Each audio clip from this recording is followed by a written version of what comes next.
My devotion this week comes from the book of Numbers. We don't read from Numbers very often, but here it is, Numbers 13:25 through 33. At the end of 40 days, they returned from spying out the land.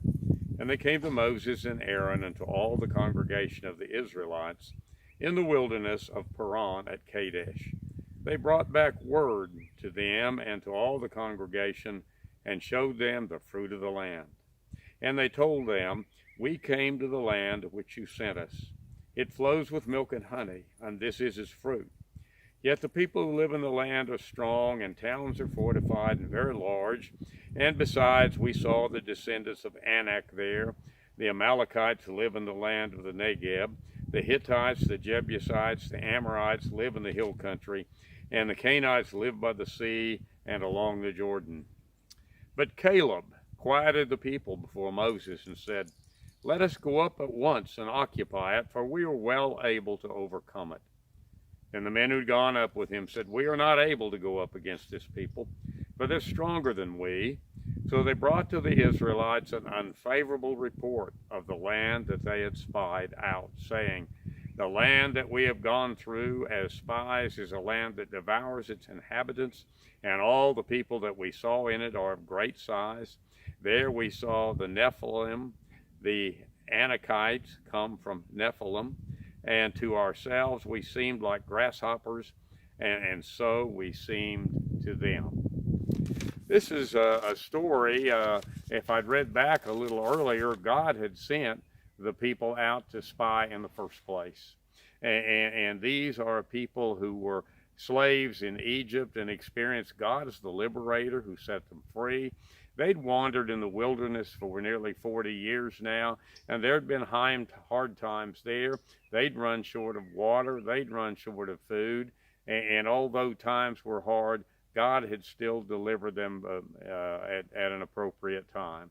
Now they sit at that moment where they are ready, on the brink of being able to occupy the promised land. Now, one way to read this would be to look at Caleb like we'd look at Baker Mayfield back when the Sooners were preparing to play Ohio State at Columbus, and people were saying, "You can't possibly win, it's too hard," and he inspired the team, and indeed they did win. I prefer not to read it that way. The Bible is the story of human interaction with God. And symbolically speaking, the promised land refers to the promises that God has set forth for a rich, fulfilling life. And I like to think of Caleb not as a guy like Baker Mayfield, but a guy who was standing against people who said, "It's just too hard. We can't count on God. We cannot trust God." And Caleb saying, "Yes, we can. God has brought us this far. We can keep going." I like Caleb enough that when I found out my daughter was expecting, and I found out that it was a son that she was expecting, I suggested to her that she name him Caleb. She politely let me know that it was a good name, but she and her husband would choose the name. And they decided Ezra James. Good choices, an Old Testament and a New Testament name. So anyway, what does the story of Caleb have to relate to where we are today?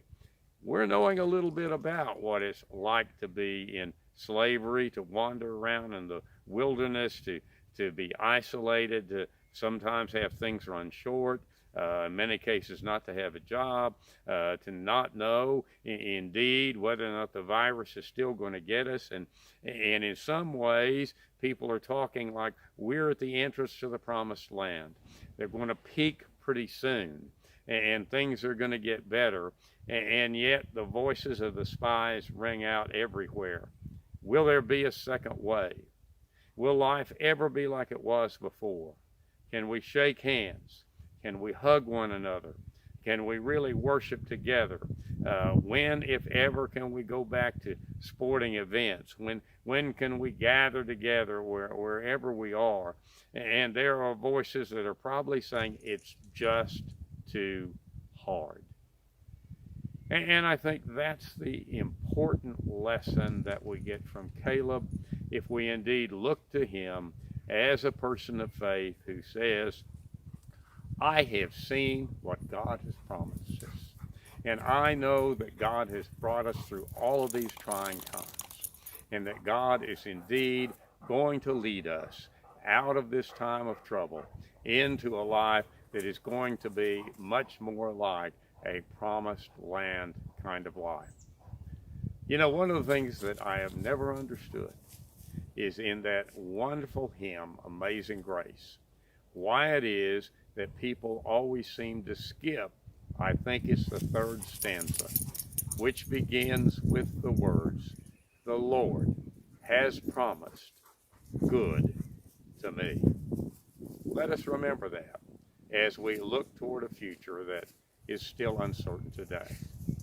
Amen.